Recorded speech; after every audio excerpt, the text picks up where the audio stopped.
All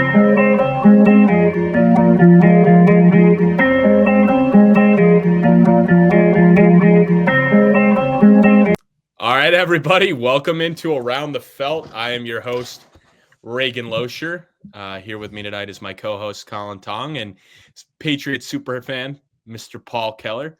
We're going to be getting into the New England Patriots tonight, talking about their 2024 season. We're all going to be giving them a letter grade, and then we're going to get into kind of where we want them to go for 2025 and how this team can continue to improve with this young core, whether that's via free agency or the draft. A lot of different things this team can do with all that cap space and all that capital. But, boys, how we doing?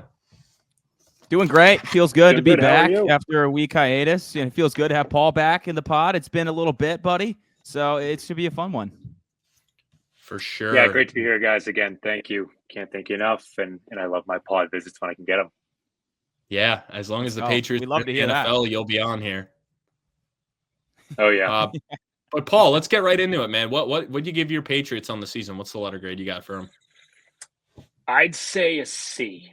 And the reason is, they played up to their potential, which, as we know, is not very high. But I think with a first-year coach and a rookie quarterback who came in about 4 or 5 games in, they played exactly how I expected them to, which was, a lot of mistakes.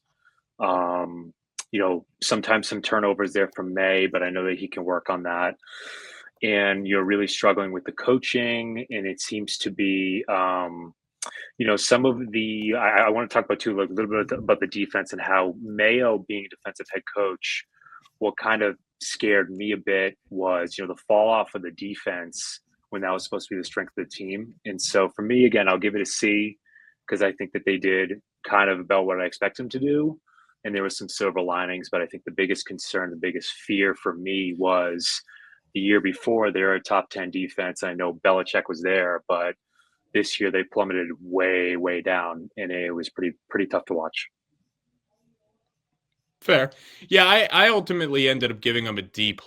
I mean, they won 4 games, which is better than I thought. But then when you really look at it, I mean, week 18, you can kind of throw that out the window. I mean, you guys started Joe Milton, which is cool and stuff, but, you're going against the Bills backups. So, really this is a 3-win team, and 2 of those, actually all 3 of those wins were against non-playoff teams. So, you really didn't have a signature win because the Buffalo one, it's not like you beat the playoff team Bills.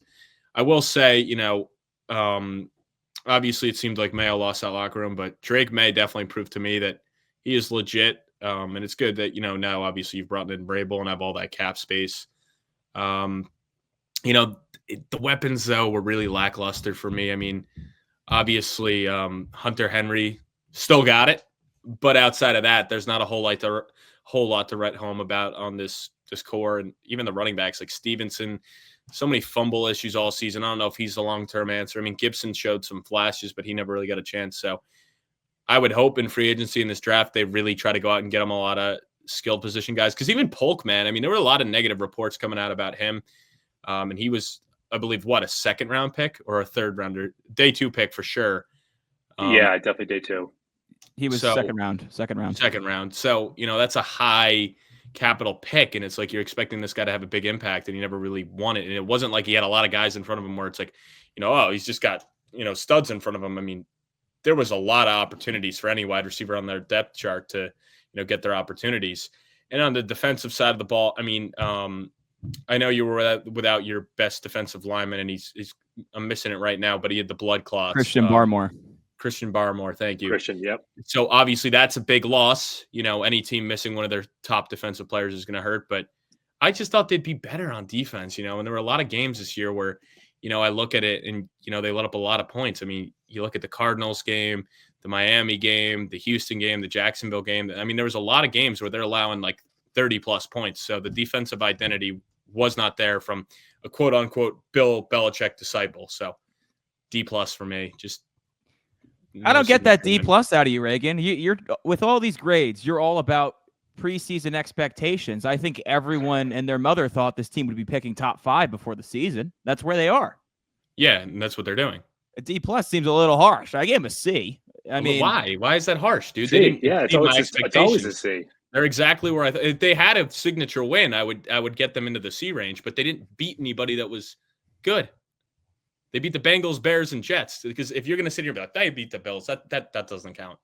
We could technically count that Bengals win, and I know that it wasn't, mid-season form Bengals, but talent-wise, they are significantly better than the Patriots. Maybe. Sure. Was that also week one? It was, but week one. That's just a warm-up game for everybody, right? Right. My point is they just didn't have a signature win, so that's why I can't get them into the C range. But anyway, maybe I'm being a hater. But Colin, you go. Hey, there's not a ton to write home about this team. They were bad. You knew they're going to be bad before the season. Not a lot of great pieces around. The positives, Drake Maye shows that he's a lot of promise to be a franchise caliber quarterback.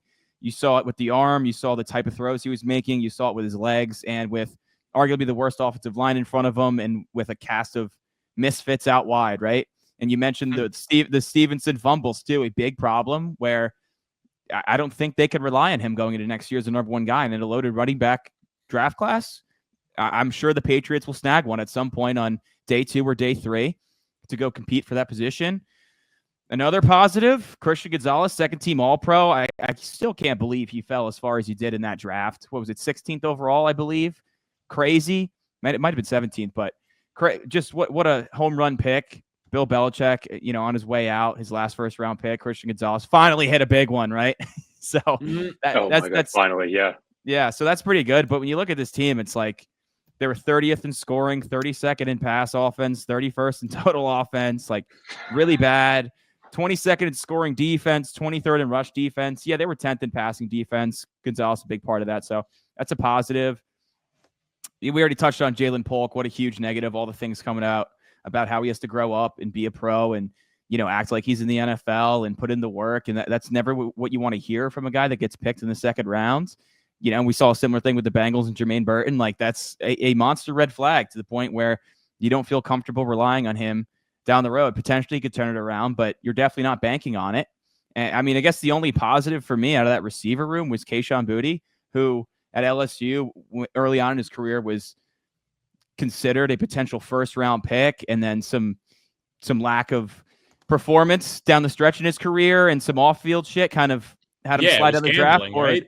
But he was taking Drock's locks. That is right. He did get caught gambling a little bit. So some off-field shit and his play kind of going downhill, let him slide. But he did show some things down the stretch there to the point where, hey, I have him stashed on a dynasty bench, and I'm not inclined to drop him yet because Drake Maye needs help, and they're going to need to address that. We'll get into the offseason here, but they have so much cap space. You hope that they're going to get Drake Maye a ton of help here.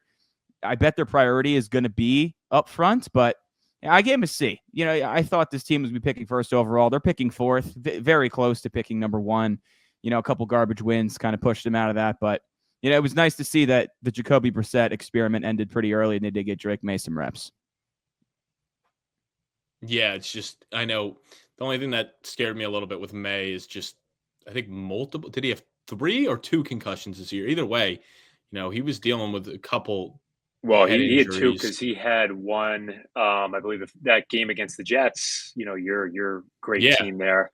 Well, hey, we didn't expect to play Jacoby Brissett, and that's as elite as it gets. And then that Bills game at the end of the season, he got hit on the sidelines and was out for that game. Or no, it was that Chargers game. Chargers game, yes. And then I think that's why they held him out against Buffalo. So that's right, yeah.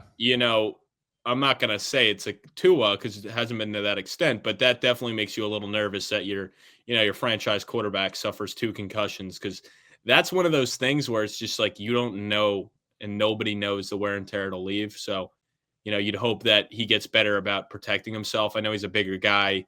He's not going to slide because he can, barrel through a lot of those tackles, but you hope he figures out how to protect himself a little bit better going into next year.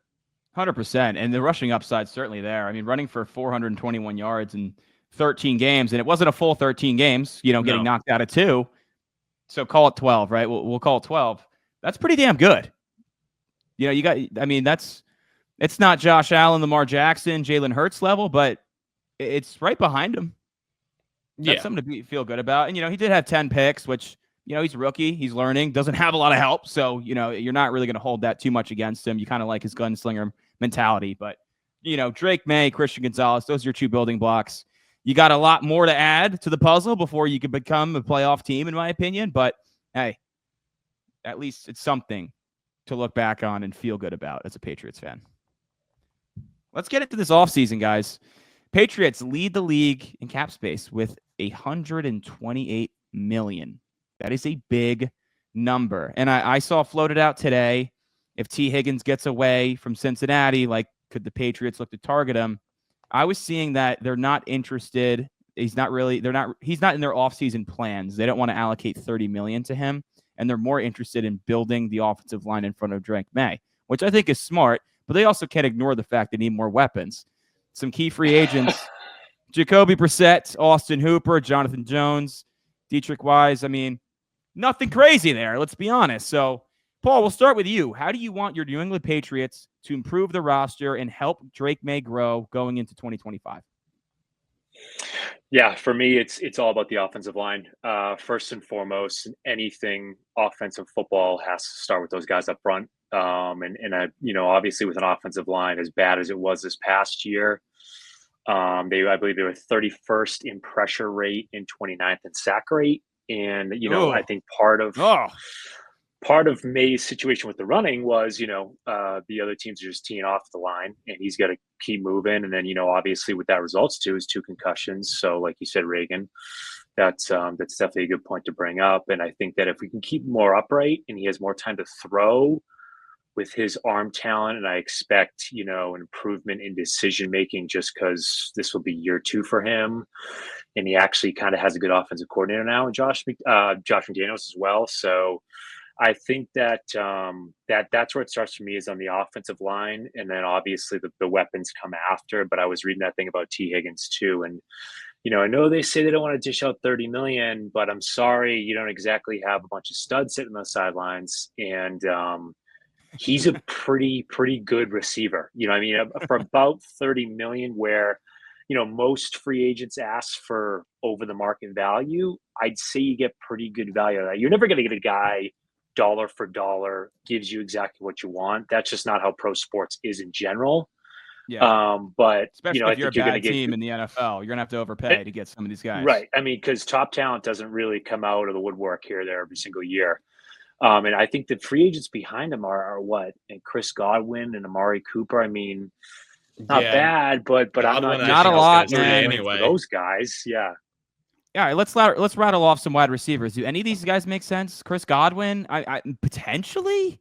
Amari Cooper, I don't think so. Stephon Diggs, no, I don't. He won't sign New England. No, D-Hop won't sign there. Hollywood Brown, maybe if you give him a bag and he just wants money, maybe I could see maybe a guy like. But yeah, well, that was another thing I was going to bring up too, and later on as we get down, how they're spending this money. I understand that you have 128 million, but the last thing you need is what they had. The year before Mac Jones was drafted, they signed guys like Devon Godshaw, who actually now is recently, they let him seek a trade, but Jonnu Smith, Hunter Henry, and those guys, and a lot of guys, even Matt Judon was in that. A lot of guys in that did not work out. And especially look at a guy like Jonnu Smith, who's now lighting it up in Miami.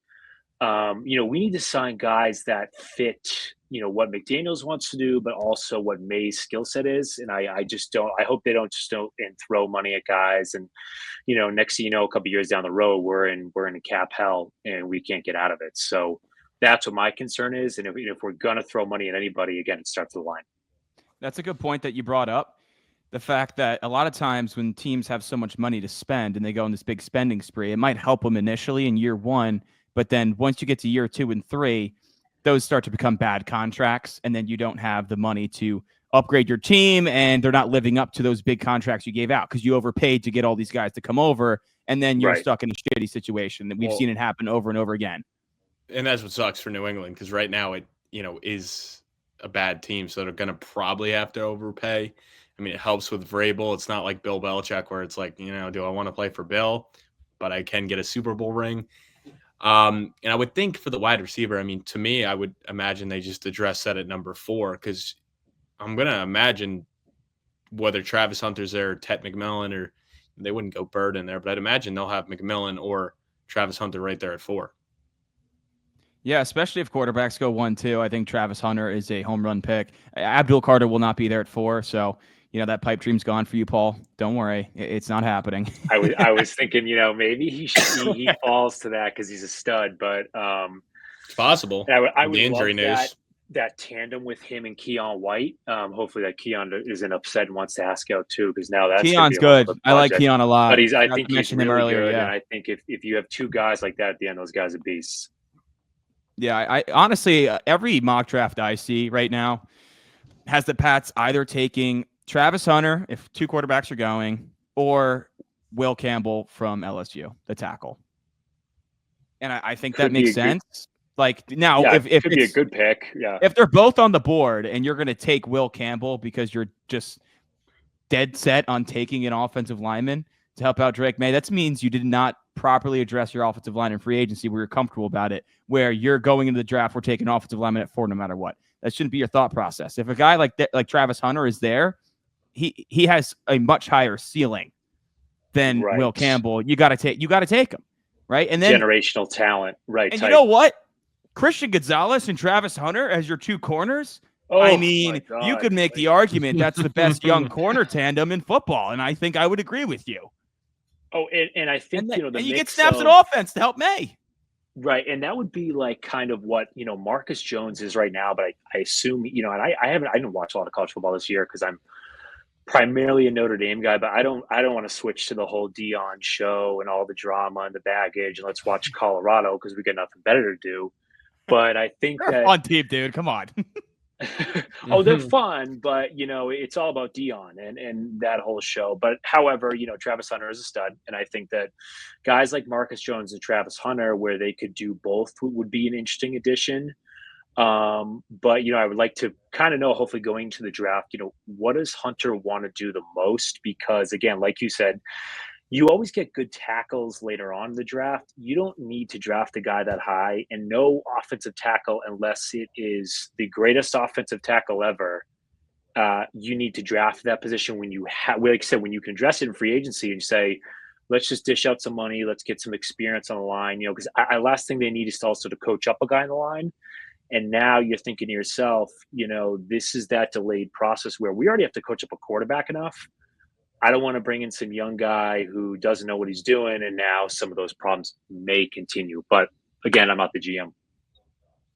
Right. Yeah, and one thing I'd say, right, you're Paul Keller. You can't even say my last name correctly on the pod here. Come on. What is it? It's Kelleher. It's with E-H. Kelleher, yeah. You're Reagan saying doesn't Keller read over the there. H. He doesn't see the H. Yeah. He doesn't see it. Reagan's coming off a Super Bowl season for the Jets, so we got to give him some. I thought it was a silent H. I'm sorry. I thought it was a silent H. A couple of things I want to touch on here. Sorry, Paul. So you mentioned, what does Travis Hunter want to do most? He said at the combine today, I want to play 100% of the snaps at corner and 100% of the snaps at receiver. Well, that's not happening. Right. He said that he's like, I'm built different. That's what I want to do. So that's what he wants to do. That doesn't mean any team is going to have him do that, because you need to How many players? Well, first off, why would you how many let him players just get alone drilled every play? How many players alone last year actually played every snap at their position? I think it was like, it's every year. It's like less than 10 players that actually play 100% of snaps, because you get a lot of quarterbacks where it's like garbage time and they take them out. So they're really, I think there was less than 10 people that did that. Yeah. And the only guys that do that are like some offensive linemen and like some guys in the back end of your defense. Like those are really the only positions that can pull that off. Now, he won't actually do that. It's just Travis Hunter being Travis Hunter. But, I want to go back to the offensive line, because there's a lot of guys in free agency that I think make a lot of sense. It does hurt a lot today, though, that Trey Smith got tagged by Kansas City, because he was probably on the top of New England's wish list. They would have given him $25 a year, I bet, to protect Drake Maye. Looking at the tackle position here, there's some older guys that I don't think make a lot of sense. Like Ronnie Stanley's not going to make a lot of sense for them. Tyron Smith's not. Potentially Cam Robinson coming over from Minnesota. I think Alaric Jackson from the Rams had a career year this year.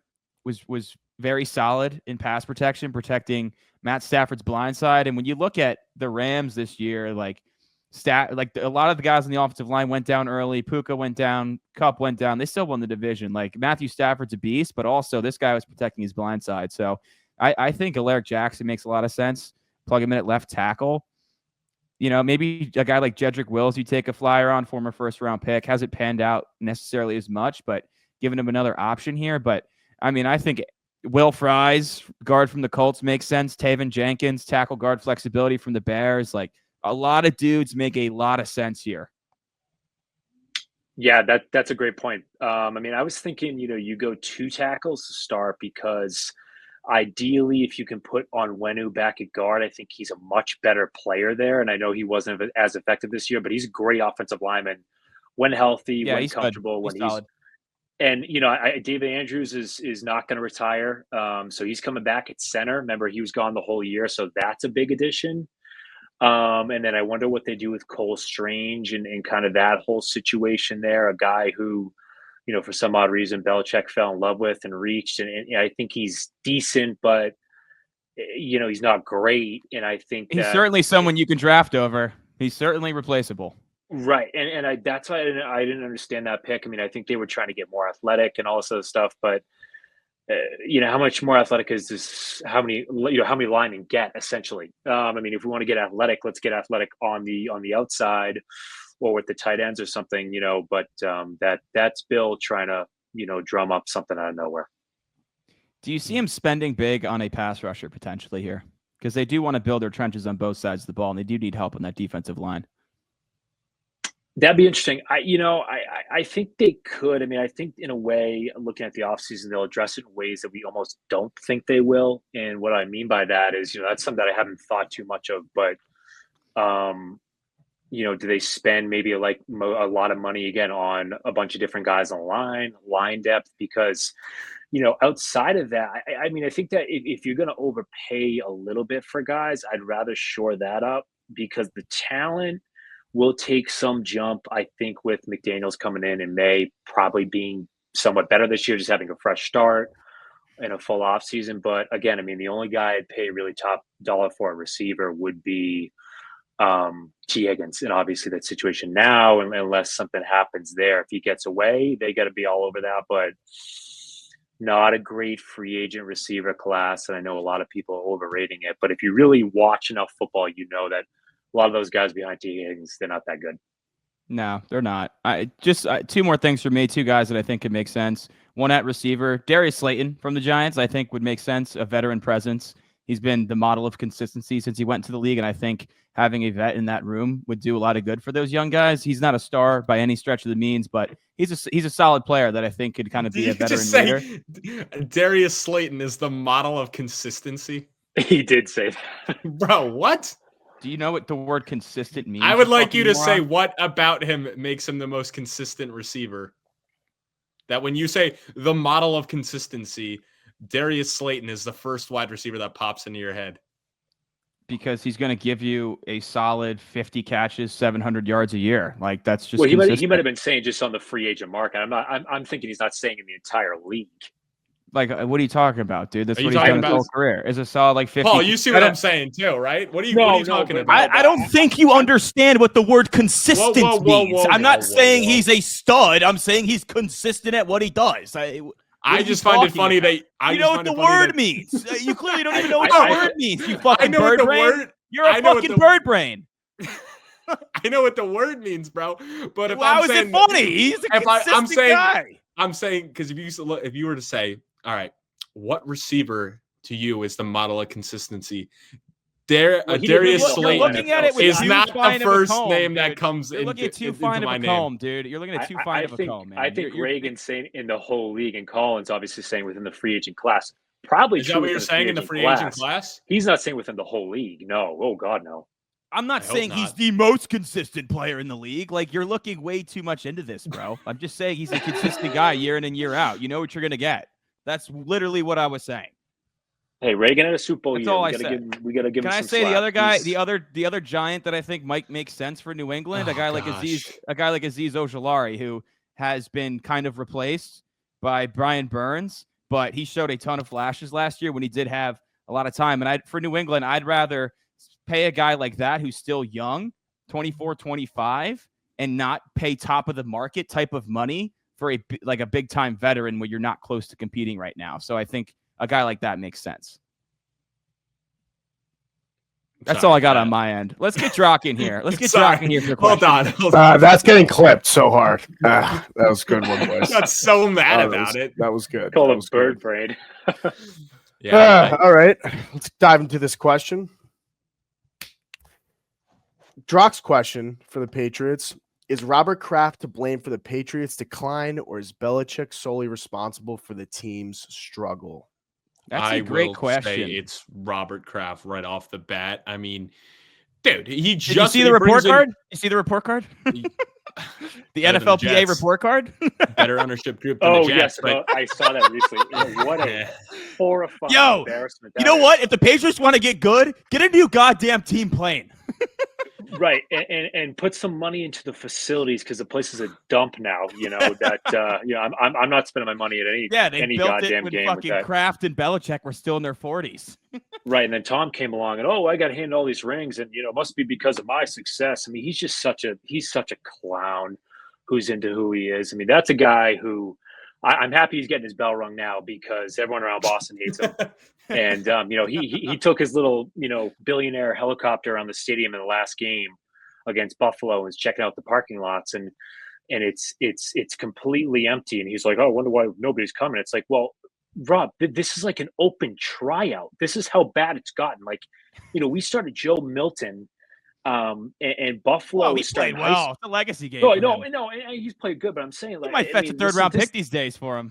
Right, but this isn't even like a real game. And he's like, "Oh, I wonder why nobody's showing up." Like, yeah, because look at the team you put in the field there, idiot, Yeah, I mean, my biggest reason was just the fact that he propped up Mayo like he was, supposed to be this generational guy they had in-house and, promised him the job like he was supposed to be the next Bill Belichick. And then after one season, they move on. And, the funniest part is, I don't know. I could be wrong on this, but I believe they could have just signed Vrabel last year, no? Or was Vrabel the problem? Or I could be he was wrong. Available, yeah. As you're saying, Reagan, Kraft was saying that, but he was saying that because he promised Mayo to be the next head coach when Belichick was gone. 5 years to make sure he didn't leave. Yeah, 5 years in advance to make sure he didn't leave. So to your point, his contract. Yes, he could have, but it was written into his contract, so that's why he was propping him up to make himself look like a genius. Right, and the silver line, one of the best parts of this offseason, the fact that we got him, because had he been swiped up by Reagan's team potentially, and I know that Aaron Glenn's a good hire, but we're happy. Still one of the proven guys in the market. I mean, if anybody else grabbed him, that would have been the biggest fumble, because now you got a guy like Mayo who clearly wasn't ready to coach, and you wanted to, like Colin said, look like a genius, and that would have been a huge mistake for a stud quarterback on a rookie contract. I still at least feel like from Mayo what I've got seen. The short end of the stick. I mean, that roster was terrible. I don't think many coaches are doing much better than that. And now Vrabel's coming into a spot where he gets the 4th overall pick and a ton of cap space. So it's going to be like, if he's able to, turn it around and they, already double their wins, everyone's going to be like, oh, see, that it was Mayo's fault, when it's like, really, when you look at it, it's like you're giving Vrabel all these assets and all this cap space to really go and mold this team. So I think Mayo was in a bad spot. I think there were the mistakes with the media there, with Alex Van Pelt and some of the things that he was saying that, Belichick kind of would have never done, which is not tell the media a word. He was throwing people under the bus and complaining a bit. And I think that was kind of the reason why more. I think everyone excuses him because the roster was horrible, but also you see the defensive fall off. That's his side of the ball. And, DeMarcus Covington, those guys, I mean, an absolute mess. And there's some talent there. I mean, I give Alex Van Pelt, who I don't think is a great coach at all, but I give these guys a lot of slack on offense because of how bad that is. But on defense, even minus Barmore, there is a couple guys that are like NFL caliber or at least respectable. And, that was just that. I think that fall off, and then the stuff with the media was really why. But yeah, obviously the roster is just in the dumps. Absolutely, man. I think Robert Kraft definitely had some buyer's remorse. But Paul, we appreciate you hopping on, man. It was fun to talk about the Patriots. Really appreciate it. Any last words from the fellas? I'm hoping for a much improved product this year. Can't count on it, but hopefully they're a decent team, and Reagan's team is back at the bottom of the AFC East. So I would love to see it. So not that they really moved from there, but he had a little fun last offseason with his he was beaming, and then he realized what kind of clown Aaron Rodgers is and how he can sink a franchise. So with that, boys, I'd like to thank you. Hopefully, we move up the charts a bit in the AFC East, and I think we can, because I don't think Miami's that good. But yeah, hopefully it's not too long of a fall for me. If not, then maybe I'll tune into the Red Sox. Hopefully they'll be in the playoffs. So Right. But yeah, Paul, thanks for joining us. Paul will be rejoining us when we do the 32-man mock. He'll be selecting for the Patriots, so you'll have to look out for him again there. And guys, if you're listening at this point, drop a like, drop a comment, let us know, what you would give the Patriots on the season as their letter grade, but also, what you'd like to see them do in the draft and free agency. We'd love to hear what you think, all you massholes out there.